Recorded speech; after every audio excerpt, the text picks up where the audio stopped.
এখন নিজের ভাগনার গাড়িতে করে আমাকে আমার বোনের বাসা থেকে নিয়ে যাচ্ছে, আমার মা যে বাসায় থাকেন এই বাসায়।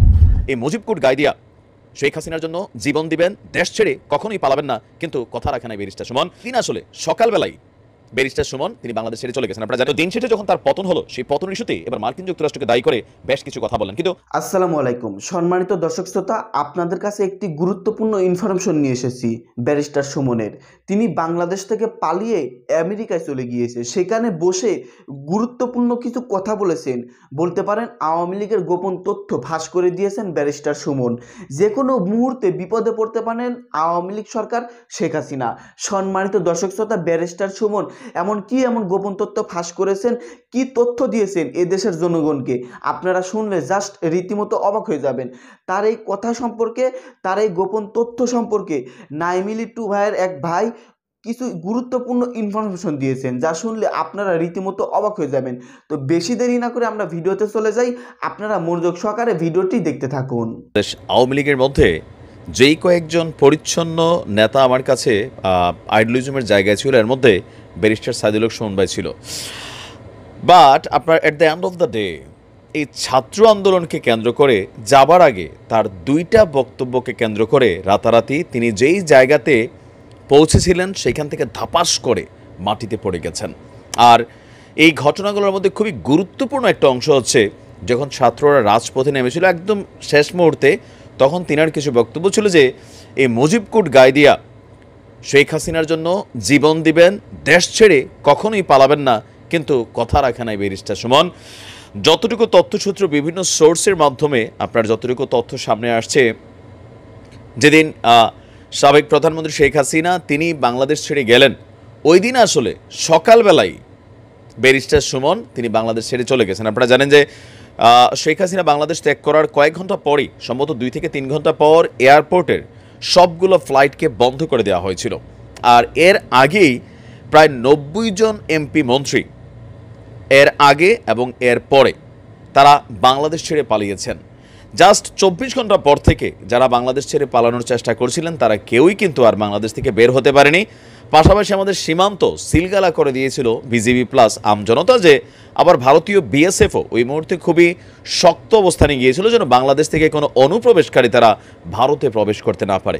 আমেরিকা পৌঁছেছেন ব্যারিস্টার সুমন, বউ বাচ্চা আত্মীয় স্বজন বাবা মা, বাপ তো নাই, ওনার মা সহ যারাই আছেন সবাই আমেরিকাতে এস্টাবলিশ। সেখানে গিয়ে এই মুহূর্তে তিনি অবস্থান করছেন, পর্যবেক্ষণ করছেন বাংলাদেশের বর্তমান অবস্থান। তবে তার ফেসবুক প্রোফাইলে বা তার যে ভেরিফাইড পেজ আছে সেইখানে তিনি কোনো ধরনের অ্যাক্টিভিটিস দিচ্ছেন না, কারণ জনগণের চোখে বাংলাদেশ আওয়ামী লীগের খুবই শক্তিশালী একজন মন্ত্রীর জায়গাতে জনগণ তাকে যে অবস্থানে বসাইছিল, সেই জায়গাটা থেকে লাস্টের দিকে তার ভিলেন টাইপের কিছু বক্তব্যই, মানে প্রতিহত করতে হবে, মইরা যাইতে হবে, মারতে হবে, এই ধরনের বক্তব্যগুলা আসলে ওই এলাকার মানুষ তথা সারা বাংলাদেশের মানুষ ব্যারিস্টার সুমনের বেলায় হতাশ হয়েছে। আমি নিজেও হতাশ হয়েছি। তিনি যখন নির্বাচন করেছেন তার পক্ষে আমার অবস্থান ছিল, কেননা সব কিছু মিলেয়া তার উত্থানটা আপনাদের চোখের সামনেই ঘটছে।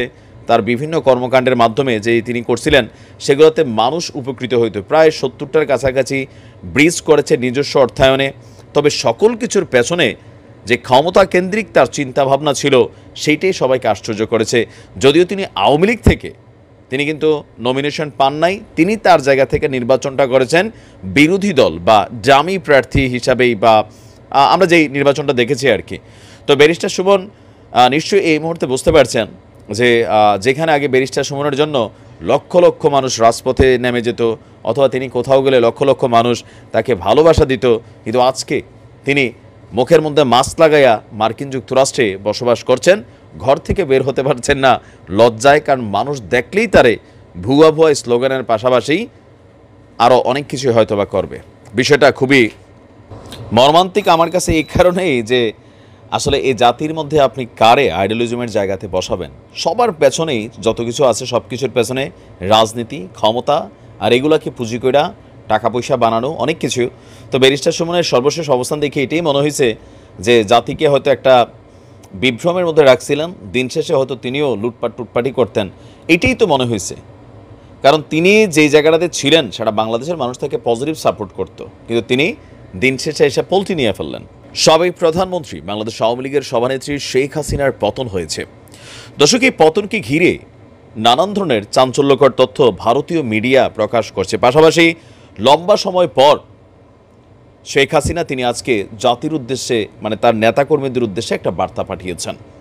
সেই বার্তাতে তিনি বেশ কিছু জিনিস অভিযোগ করেছেন, তাও কার বিরুদ্ধে? মার্কিন যুক্তরাষ্ট্রের বিরুদ্ধে। আর যেহেতু ডক্টর মোহাম্মদ ইউনূস মার্কিন যুক্তরাষ্ট্রের খুবই মিত্র শক্তি, পাশাপাশি এর আগেও র্যাবকে স্যাংশন দেওয়া কেন্দ্র করে পাল্টাপাল্টি নানান বক্তব্য মার্কিন রাষ্ট্রদূতের সাথে সরকারের একটা কি বলা হয় যে খুবই বাজে একটা সম্পর্ক তৈরি হয়েছিল। ইভেন অনেক কিছুতেই এই নির্বাচনের আগেও শেখ হাসিনা বলছিলেন যে মার্কিন যুক্তরাষ্ট্র চাইলে যে কোনো সময় তাকে ক্ষমতা থেকে সরিয়ে দিতে পারে। তো দিন শেষে যখন তার পতন হলো, সেই পতনের ইস্যুতে এবার মার্কিন যুক্তরাষ্ট্রকে দায়ী করে বেশ কিছু কথা বললেন। কিন্তু আমার কাছে বি অনেস্টলি আমার কাছে যেটা মনে হয়েছে,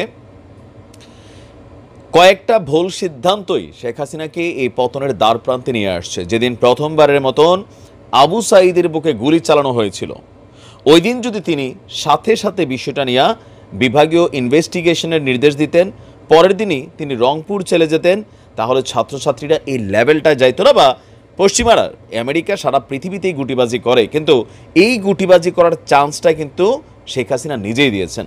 নাম্বার 2, যখন প্রথম ধাপে আপনার গোলাগুলি হলো, অনেকগুলো মানুষ মারা গেল, পাশাপাশি রাষ্ট্রীয় যে সম্পত্তি সেটাও ভাঙচুর হলো, তখনও তিনার কণ্ঠে সাধারণ ছাত্রছাত্রীদের জন্য কোনো বক্তব্য ছিল না। তিনি আসলে এই রাষ্ট্রীয় যেই আমাদের মহামূল্যবান সম্পত্তিগুলো আছে সেগুলো নিয়ে কান্নাকাটি করছিলেন, কথা বলছিলেন। যদিও এগুলা যারা করেছে সেটাও অন্যায়, তাদেরও বিচার হবে, কিন্তু ওই মুহূর্তে জাতি হিসাবে সবাই শুনতে চেয়েছিল সাধারণ ছাত্রছাত্রীদের পক্ষের কথা। পাশাপাশি আইনশৃঙ্খলা বাহিনীকে যে আনলিমিটেড পাওয়ার দেওয়া হয়েছিল, ঘরে ঘরে ডিবি হারুনের নেতৃত্বে ডিবির টিম, পুলিশের টিম, বিপ্লব বড়ুয়ার নেতৃত্বে বা আমাদের আরও যে বিডিআরের ব্লক রেড ছিল, সারা বাংলাদেশের মানুষ এটাতে প্রচণ্ড ক্ষুব্ধ হয়েছিল। And the end of the day Obaidul কাদেরের কিছু পাগলামি আর বাকি মন্ত্রীদের ছাগলামি, এরাই কিন্তু শেখ হাসিনার পতনের মূল খলনায়ক। বা আরাফাতের মতন মন্ত্রী যাদের অধ্যত্বপূর্ণ কথাবার্তা, হ্যাঁ, যে এত পরিমাণ বুলেট আছে, এরা আমার দৃষ্টিতে বা আমার মনে হয় যে সাধারণ মানুষ যারা, তারা কিন্তু আমরা এইভাবেই দেখি। বাট পেছনে কি কোনো রকম ভূমিকা ছিল না বিদেশি শক্তিগুলার? সেইটা অবশ্যই ছিল, সেটা ইন্টারন্যাশনাল খেলা। এখন সেই খেলাটা কি, সেটা নেয়া শেখ হাসিনা বলছেন যে আমি যদি যুক্তরাষ্ট্রের হাতে সেন্ট মার্টিন এবং বঙ্গোপসাগর ছেড়ে দিতাম তাহলে ক্ষমতায় থাকতে পারতাম। এখন এই ক্ষমতাটা আমি জানি না কীভাবে থাকতে পারতো, যে সেন্ট মার্টিন ছেড়া দিলেই কি ধরেন যেই পরিস্থিতিটা তৈরি হয়েছিল, এই পরিস্থিতিটাকেই তিনি মনে করছেন যে এটা একটা প্ল্যানিং, এটা একটা ট্র্যাপ ছিল। তো এই ট্র্যাপটাতে কিন্তু জেনে শুনে বোঝেই বা যেটা নসিবে আছে, ক্ষমতা আল্লাহর তরফ থেকে আসে, আবার এটা আল্লাহর তরফ থেকে উঠা যায়। তো যেহেতু এটা উঠা যাওয়ার সিচুয়েশন ছিল, ওই মুহূর্তে আপনি দেখেন যে আওয়ামী লীগের প্রত্যেকটা মন্ত্রী, প্রত্যেকটা নেতাকর্মীর যে অ্যাক্টিভিটিস ছিল, সেটা বাংলাদেশের মানুষ গত 15 বছরের ভেতরে ক্ষোভের পরিমাণটা যতটুকু ছিল, আবার বিদেশি শক্তি থাকুক, বিপরীত রাজনৈতিক দলগুলো থাকুক, তাদের ভূমিকা 100% ছিল, কিন্তু সেটাকে পজিটিভলি ভাইব করার সুযোগ কিন্তু আওয়ামী লীগ দিচ্ছে। তিনি বলছেন যে অনেক দিন ধরেই যুক্তরাষ্ট্রের সাথে শেখ হাসিনার সম্পর্কে টানাপোড়েন ছিল। তিনি বলছেন এক শ্বেতাঙ্গ ব্যক্তির কাছ থেকে একটি প্রস্তাব পেয়েছিলাম, তাকে বলা হয়েছিল, আমাকে বলা হয়েছিল বিমান ঘাঁটি করতে দিলে তিনি সহজে ক্ষমতায় থাকতে পারবেন। আর তিনি বলছেন যে বিদেশি শক্তির দ্বারা ব্যবহৃত না হওয়ার জন্য নতুন অন্তর্বর্তী সরকারকেও সতর্ক করেছেন। লাশের মিছিল যাতে দেখতে না হয় সেজন্যই তিনি পদত্যাগ করেছেন। তারা শিক্ষার্থীদের লাশের উপর দিয়ে ক্ষমতায় আসতে চেয়েছিল, তিনি তা হতে দেননি। তিনি দেশে থাকলে হয়তো আরও প্রাণহানি হতো, আরও অনেক সম্পদহানি হতো। এই কথাটা সত্য। যদি তিনি দেশে থাকতেন, পদত্যাগ না করতেন, দেশে থেকে পদত্যাগ করলে আমার মনে হয় যে এর পরবর্তী সময় যে পরিস্থিতিটা তৈরি হয়েছিল, আওয়ামী লীগের নেতাকর্মী এমপিদের বাড়ি ঘর সারা বাংলাদেশে জ্বালাও পোড়াও, এই যে সিচুয়েশনটা, এটা নাও হইতে পারত। তবে মার্কিন যুক্তরাষ্ট্রের ভূমিকা পেছনে কি আছে না আছে আমরা এতদূর বুঝি না, জানি না। তবে এতটুকু বুঝতে পারছি, এই টোটাল প্রসেসিংয়ে শেখ হাসিনার মতন বিচক্ষণ একজন নেত্রী ওই সময়টাতে সঠিক সিদ্ধান্ত নিতে পারেন নাই। আর ওবায়দুল কাদের সহ আর যেগুলো আছে, এই অথর্ব স্বরাষ্ট্রমন্ত্রী ছিল আসাদুজ্জামান, আর বাকি যে মন্ত্রীগুলো ছিল, এদের কথাবার্তায় মানুষ বিরক্ত ছিল। ইভেন পলিটিক্যালি যারা বিপরীত দলগুলো আছে, তারাও তাদেরকে ভাইব করার কিন্তু সুযোগটা পেয়েছে। যাই হোক, দিন শেষে ক্ষমতা আল্লাহর তরফ থেকে আসে, আল্লাহর তরফ থেকে চলে যায়। একজন ধর্মীয় বিশ্বাসী হিসেবে আমি এটাই মনে করি। ভালো থাকুন, আসসালামু আলাইকুম। সম্মানিত দর্শক শ্রোতা, আপনারা বিস্তারিত ভিডিওতে দেখতে পারলেন নাইম ভাইয়ের মুখ থেকে ব্যারিস্টার সুমনের কথা। ব্যারিস্টার সুমন এখন কি বার্তা দিচ্ছেন? তিনি কিন্তু বাংলাদেশে নেই, বাংলাদেশ থেকে পালিয়ে আমেরিকায় চলে গিয়েছে। আমেরিকায় বসে থেকেই সেখান থেকেই বার্তা দিচ্ছে আওয়ামী লীগের দল সম্পর্কে এবং বাংলাদেশের জনগণ সম্পর্কে। সম্মানিত দর্শক শ্রোতা, আমি নতুন করে কিছুই বলবো না, আপনারা নাইম ভাইয়ের মুখ থেকেই বিস্তারিত শুনতে পারলেন। যাই হোক, এই সম্পর্কে আপনাদের মতামত কি? আর হ্যাঁ, শেখ হাসিনাকে পদত্যাগ করানোর বিষয়ে এখানে কিন্তু আমেরিকারও হাত রয়েছে। যাই হোক, আপনারা বিস্তারিত ভিডিওতে দেখেছেন। এই সম্পর্কে আপনাদের কোনো ব্যক্তিগত মতামত থেকে থাকলে ভিডিওর কমেন্ট বক্সে জানিয়ে দিতে পারেন। ধন্যবাদ, সকলেই ভালো থাকবেন। আল্লাহ হাফেজ।